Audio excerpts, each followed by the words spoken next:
Olá, pessoal.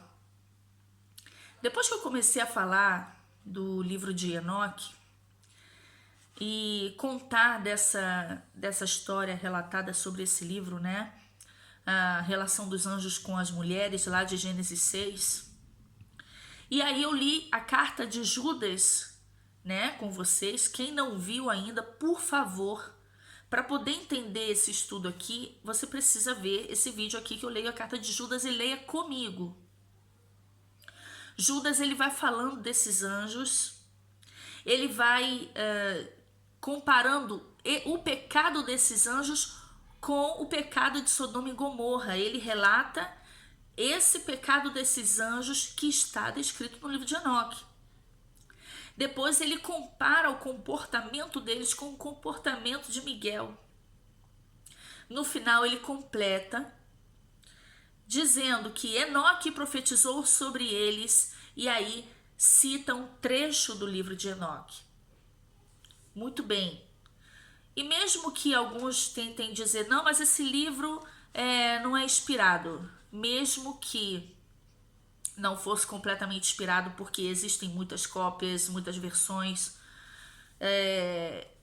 a história que está relatada ali está claramente de acordo com as escrituras. Então ele no mínimo é um livro importante e documento histórico, tá bom? Agora, vamos lá ver o que as pessoas começaram a dizer para mim. Mas Luana, os anjos são assexuados. Jesus disse que os anjos são assexuados. Bom, então vamos ler o texto onde Jesus fala dos anjos, tá? Para poder sanar essa dúvida, ok? Mateus capítulo 22, do versículo 23 em diante. Pega e lê junto comigo, gente, tá bom? Porque é muito importante você estar visualizando também junto comigo. Capítulo 22 de Mateus, versículo 23. No mesmo dia chegaram junto dele os saduceus, que dizem não haver ressurreição, e o interrogaram, dizendo, mestre, Moisés disse, se morrer alguém não tendo filhos, casará o seu irmão com a sua mulher dele, e suscitará descendência ao seu irmão. Ora, houve entre nós 7 irmãos, e o primeiro, tendo casado, morreu, e não tendo descendência, deixou a sua mulher a seu irmão. Da mesma sorte, o segundo e o terceiro, até o 7º. Por fim, depois de todos, morreu também a mulher. Portanto, na ressurreição, de qual dos 7 será a mulher, visto que todos a possuíram? Jesus, respondendo, disse-lhes, errais, não conhecendo as Escrituras nem o poder de Deus. Porque na ressurreição nem casam nem são dados em casamento, mas serão como os anjos de Deus no céu. E acerca da ressurreição dos mortos, não tendes lido o que Deus vos declarou, dizendo, eu sou o Deus de Abraão, Deus de Isaque, Deus de Jacó? Ora, Deus não é Deus de mortos, mas de vivos. Jesus está declarando ali claramente que sim, há ressurreição e que os anjos não se casam. Primeira coisa, pessoal, ele não disse que os anjos são assexuados, tá? Os anjos não são seres assexuados, sabe? É um ser que não é nem macho nem fêmea. E que é todo liso, não tem... que corpo que ele tem? Não faria sentido. Por que Deus ia criar um ser que não é nem macho nem fêmea? Parou para pensar? Pensa, agora lembra da imagem do Baphomet, que é a mistura de macho e fêmea. Pensa que essa ideia de que os anjos não têm sexo, ela abre uma brecha também para essa ideia aí de que, até a ideologia de gênero, né? Ah, mas não, tanto faz macho, fêmea. Não, gente.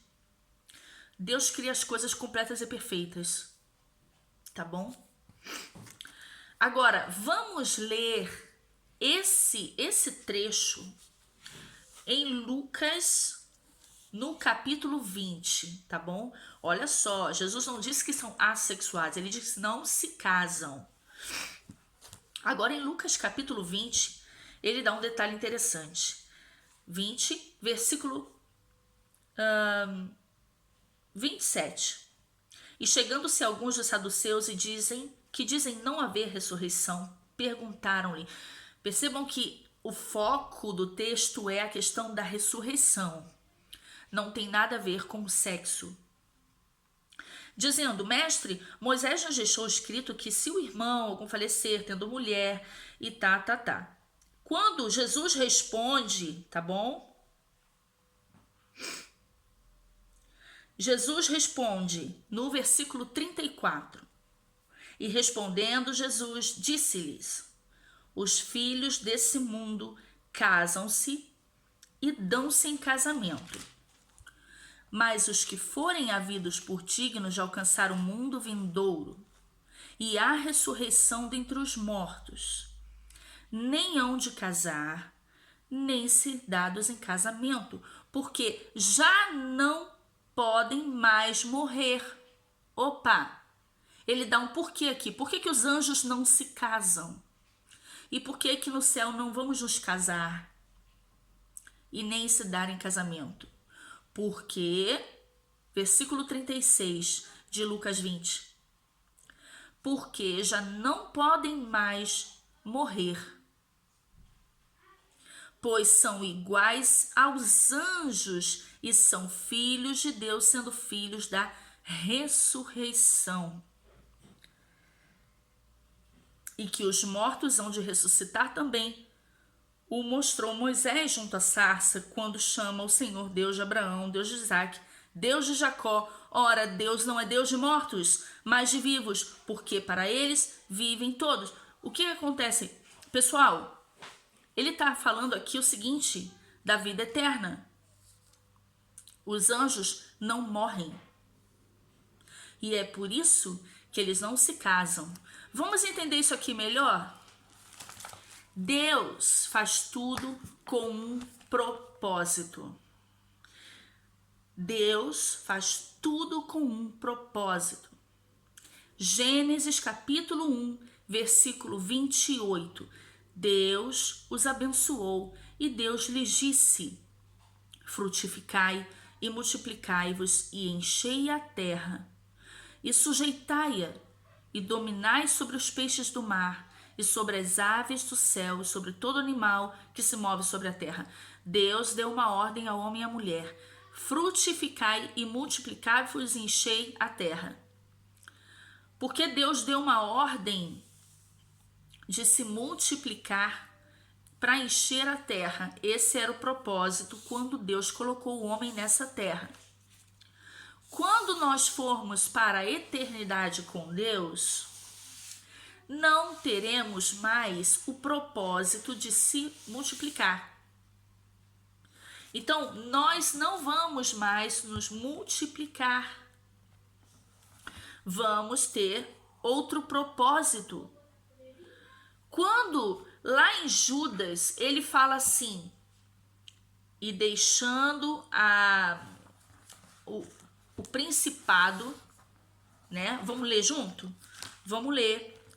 Quando Judas fala dos anjos, olha o que Judas fala quando os anjos decidem, tá? E uma coisa muito interessante, lá em Enoque, ele conta que esses 200 anjos, que eram os anjos sentinelas do céu, tá? Não eram os anjos caídos com Satanás. Os anjos caídos com Satanás já tinham caído antes. Satanás já estava aqui quando Adão e Eva estavam no jardim, certo? Então, esses 200 anjos lá de Gênesis 6 são 200 anjos que eles tinham um propósito e eles se reuniram para fazer uma obra, tá? Eles não foram tentados sexualmente, vendo as mulheres, não. Eles sentaram e se reuniram, conversaram, juraram entre eles, porque eles queriam fazer, tá, aquilo que eles fizeram. Olha aqui, Judas, quando ele fala dos anjos, lá no versículo 6 ele fala assim: e os anjos que não guardaram o seu principado, mas deixaram a sua própria habitação. O principado tem a ver também com o propósito, tá? A função, aquilo que eles foram feitos para fazer, aquilo que Deus mandou eles fazer. Eles tinham uma função e eles deixaram isso, se rebelaram e quiseram fazer outra coisa que não era propósito deles. Então, quando a gente fala de sexo entre anjos e ser humanos, tá? Não é que os anjos não são sexuados, que eles não têm a capacidade de reproduzir, de fazer filhos. Não. Aqui Jesus fala que os anjos não se casam, porque eles não têm esse propósito. E se eles se rebelam desse propósito que Deus deu, entendeu? Eles vão contra a vontade de Deus e por isso esse pecado e por isso todo esse problema aqui que Judas fala da condenação deles. O propósito do homem na terra era de se multiplicar, não dos anjos. Por quê? Porque os anjos não morrem, como Jesus disse lá em Lucas. Entendeu, gente? Eu vou continuar falando sobre isso. Tem muitas perguntas, e eu quero ir devagarinho, tá bom? Devagarinho. Quem tá lendo Enoque comigo, muita atenção, tá? Lembre-se que se você achar que Enoque não é confiável, não é um livro, uma história verdadeira, então pega aqui, ó, Judas da tua Bíblia e arranca a folha, tá bom? Aí você faz o teu cânon, tá? Não tem como, gente. Não tem como. Gênesis 6, ele tá falando claramente que são filhos de Deus. Eu vou explicar isso em outro vídeo, tá bom? Fiquem com Deus e até a próxima.